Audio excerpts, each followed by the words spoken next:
O Esteban Ocon pode ser punido por causa daquele toque lá com o Pierre Gasly no GP de Mônaco, e aí eu fiquei pensando, pô, não é a primeira vez que isso acontece na Fórmula 1, né? Então, eu vou te contar hoje vários momentos da Fórmula 1 na qual pilotos foram punidos, seja pelas suas equipes ou até pela FIA, pra gente entender que não é a primeira vez que algum piloto pode perder uma corrida por causa de uma punição.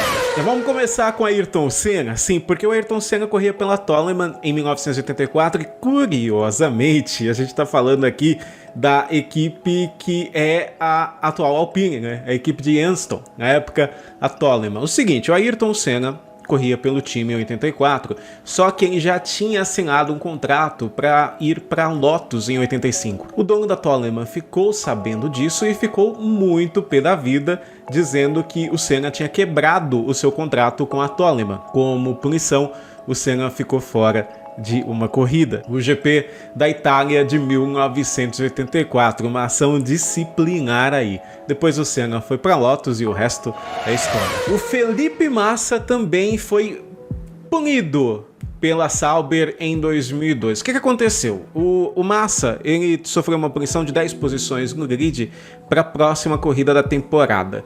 A Sauber, então, achou uma pedalada legal, vamos dizer assim, legal no sentido de direito mesmo, e tirou o Felipe Massa da corrida seguinte, colocando outro piloto em seu lugar, para que as 10 posições no grid não fossem tiradas dele. Inclusive, essa jogada aí, bem esperta da Sauber, fez a FIA mudar o regulamento para que essa punição fosse para o carro e não para o piloto em si. O Felipe Massa então perde o GP dos Estados Unidos de 2002 e algo interessante é que o Felipe Massa nessa temporada cometeu vários erros, porém muita gente acreditava que ele tinha velocidade. O que acontece?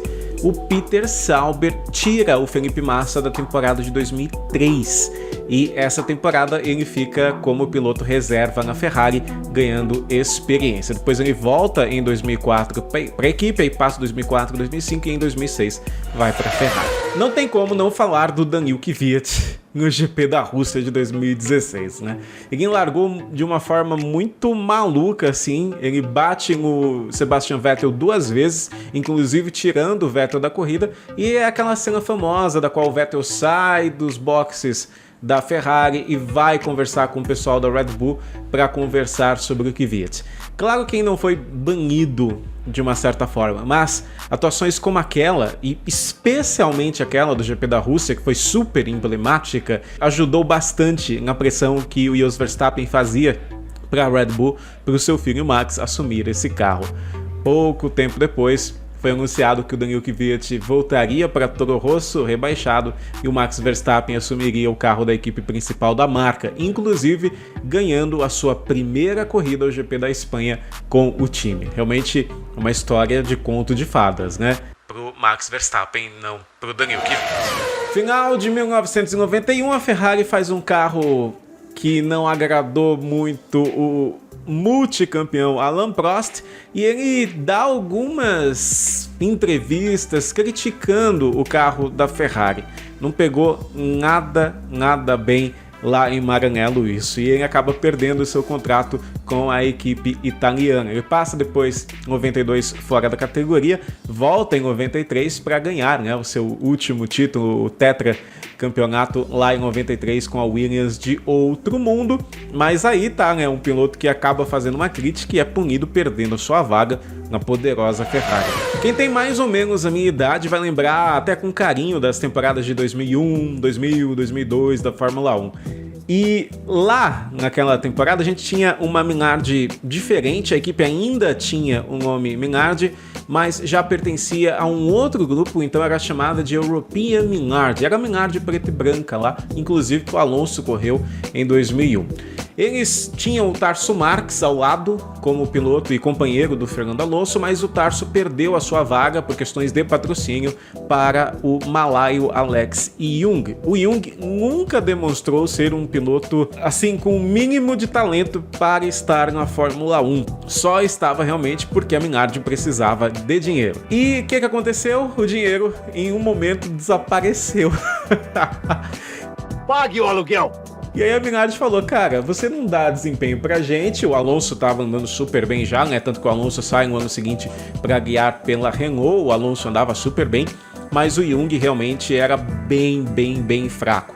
Quando o dinheiro não chegou, a Minardi falou, meu amigo, é o seguinte, a gente não vai deixar você correr no nosso carro. E aí o Jung perdeu 2 corridas, voltou depois, quando o patrocínio conseguiu fazer o seu pagamento, mas já para 2003, finalzinho da Minardi, o Jung foi tirado totalmente da equipe, mas perdeu essas corridas aí por questões de patrocínio. Só por detalhe, isso aconteceu também com o piloto Rio Haryanto, você lembra dele? Na época da Manor, que ele participou de algumas corridas, mas perdeu também, o dinheiro do patrocínio parou de chegar na equipe e ele perdeu a sua vaga, se eu não me engano, na época pro Alexander Rossi. Aqui tem uma história bem curiosa, porque a HRT, a Espanha, a equipe toda espanhola da Fórmula 1, teve vários pilotos lá em 2010. O Bruno Senna foi um deles, aparecendo na Fórmula 1 pela primeira vez. O que aconteceu? Ali para metade para o final do campeonato, o Bruno Senna perde a sua vaga e seria substituído por um piloto que já estava no time, mas também tinha saído antes. Então, o Karun Chandhok, o piloto indiano, que hoje é um excelente comentarista na TV britânica, ele guiou pela equipe nas 10 primeiras corridas e perdeu a sua vaga. O Bruno Senna também perdeu. Só que qual é a maluquice aqui no meio do caminho? O Chandhok continuaria na equipe, porém, o Chandhok mandou um e-mail descendo a porrada na administração da HRT. E ele achou que estava enviando esse e-mail só para os conhecidos dele, entendeu? Só para a panela. Só que sem querer ele marcou os diretores da HRT no e-mail. Então, nesse momento, a equipe perdeu totalmente o interesse em ter o Chandhok na equipe. E vou te falar a verdade, né? Apesar do Chandhok ser um piloto, mediano para baixo, não fez muita diferença não, porque o carro era bem ruinzinho sim, a HRT que foi uma das 3 equipes nanicas que estiveram na Fórmula 1 até 2012. O caso do Perry McCarthy na Andrea Moda é uma doideira, tá? Porque assim, o Perry McCarthy, para você que não conhece, ele é o Stig do programa Top Gear. Quem gosta de carro e começou a aprender inglês ali no início dos anos 2000, acho que assistiu bastante o Top Gear. Inclusive, se eu não me engano, o Rodrigo lá do Splash and Go fez uma entrevista com o Perry McCarthy, eu vou deixar aqui no card para você assistir. O Perry McCarthy, ele corria pela Andrea Moda, uma equipe que em breve eu vou fazer um vídeo, tô trabalhando no roteiro sobre a Andrea Moda, inclusive por causa disso, foi uma bagunça total. A Andrea Moda tinha o McCarthy e o Roberto Moreno na equipe. O Moreno até fazia algumas coisas milagrosas com aquele carro, inclusive até uma boa classificação no GP de Mônaco. Porém, o McCarthy se envolveu em alguns problemas com a administração esquisita da Andrea Moda. O McCarthy começou a criticar a equipe em entrevistas e não pegou nada bem com a administração de novo. Ele foi tirado do time e voltou pouco tempo depois. Só que qual o problema? Como o time tinha pouco dinheiro, o segundo carro do McCarthy passou a ser um carro praticamente reserva do carro do Moreno. Então, quando alguma coisa quebrava no carro do Moreno, a peça era tirada literalmente do carro do McCarthy. Essa equipe era tão mambembe que eles tinham que pegar certos equipamentos emprestados com outras equipes no grid. Isso levou o McCarthy a dirigir carros perigosos e olha, que ele deu muita sorte em alguns momentos porque poderia ter sofrido um acidente bem sério com um carro totalmente Frankenstein, sem o mínimo de segurança lá nos anos 90. Na Benetton a gente tem uma história engraçada que envolve Benetton, Schumacher e Jordan. Vou falar essas 3 juntas, tá? A primeira, a gente sabe que o JJ Leto perdeu a vaga na Benetton para o Michael Schumacher, né? Mas tem uma coisa legal, né? Legal não, o Schumacher depois, é curioso, o Schumacher depois é suspenso por algumas corridas lá em 94 e quem substitui o Schumacher é justamente o JJ Leto. Falei 25 vezes o J agora, né? Uma outra história bem curiosa aconteceu anos antes, com o Bertrand Gachot, que era um piloto belga que corria pela Jordan. No final ali dos anos 90, o Gachot estava dirigindo seu carro e se envolveu numa briga com um taxista. De acordo com o Gachot, esse taxista saiu do carro depois do acidente e ameaçou o Gachot de dar um soco e tudo mais. O piloto, ele tinha um spray de gás assim na bolsa. ou no bolso, né? E ele pegou esse spray e tacou na cara do taxista, que ficou, né, lesionado. A gente sabe que essas coisas não são brincadeiras, né? Às vezes aparece em filme alguém jogando spray de pimenta na cara de alguém, mas machuca mesmo. E aquele tipo de arma não era permitido, então ninguém, nenhum civil poderia usar aquilo. O que aconteceu? O Gachot foi julgado e preso pouco antes do GP da Bélgica, corrida em casa, inclusive, de 1991, e o Gachot na época achava que o carro da Jordan ia andar bem no circuito e ele perdeu a corrida por causa disso.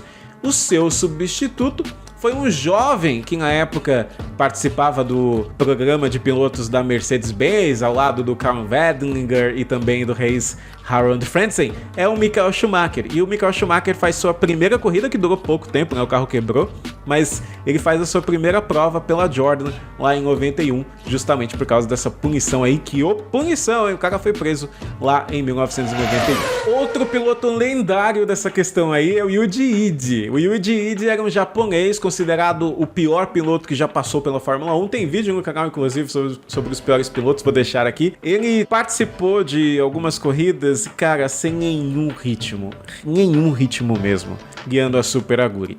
Até que no GP de Imola, ele provoca um acidente até sério com o Albers, na época, um piloto que corria pela Midland, e depois desse acidente, a FIA mete a mão e fala, gente, não tem condições. Pra você ter ideia, o Yuji Ide não falava um A de inglês, ele tinha que ser traduzido no rádio. Imagina, né? Fórmula 1 que tudo é muito rápido, você tinha que traduzir. Imagina a Ferrari com um piloto desse, né? De discutir as estratégias e o cara não saber, tendo que usar um tradutor. Coisa mais maluca do mundo. Depois desse acidente com o Albers, o Yuji Ide é banido da Fórmula 1 aí pela FIA, perdeu a sua super licença. Em 2004, Jarno Trulli corria pela Renault, mas já tinha fechado um contrato com a Toyota. E aí, na época, a Renault era comandada, né, pelo Flávio Briatore, que a gente sabe que é um cara, né, estilo bem mafioso e por aí vai. Em 2004, o Trulli até ganha o GP de Mônaco, mas em desempenho, ele sofre muito com o Fernando Alonso. O Fernando Alonso foi um triturador de companheiros de equipe, aliás, durante toda a sua carreira, né? Mas especialmente ali no início. E o Trulli perdia muito desempenho. Chegou um momento que o Flávio Briatore entendeu que, como o Trulli tinha um contrato fechado com a Toyota, ele tinha perdido a motivação na Renault. E por causa disso, ele perdeu a sua vaga no time ainda em 2004. Tanto que ele estreia pela Toyota ainda em 2004, depois de perder a vaga na Renault. Por fim, vamos falar de dois casos. Um não gerou banimento de um piloto, ou punição, ou suspensão, mas sim uma punição financeira.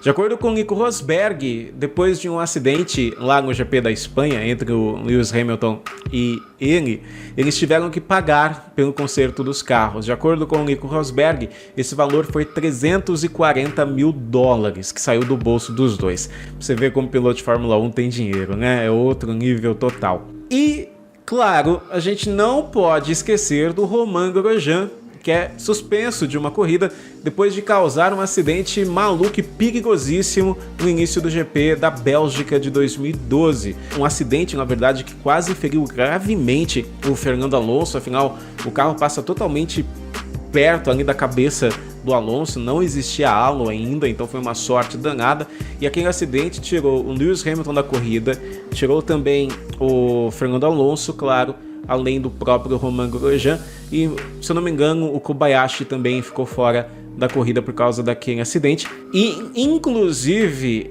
existe hoje esse regulamento de pontos na superlicença após alguns acidentes por causa desse lance do Romain Grosjean aí, que foi inclusive apelidado por Mark Webber na época de o maluco da primeira volta. Você vê como a Fórmula 1 tem história, né? O Ocon pode ser suspenso, e aqui nesse vídeo a gente conseguiu ver que pilotos são suspensos de algumas corridas na Fórmula 1 por vários motivos. Você acha que o Ocon merece uma suspensão depois do lance lá com o Pierre Gasly, que também envolve um possível final de contrato, né, com a sua equipe principal? Não esquece de deixar o like, muito importante. Vamos bater os 1000 likes. Eu gosto de bater 1000 likes, acho que é legal. Considere ser um membro do Boteco F1 para entrar no nosso grupo do WhatsApp e conversar com a gente bem de pertinho. E se inscreva no canal pra gente chegar aos 240 mil em breve. Como sempre, muito obrigado pela sua audiência e pela sua paciência e até o próximo vídeo. Tchau!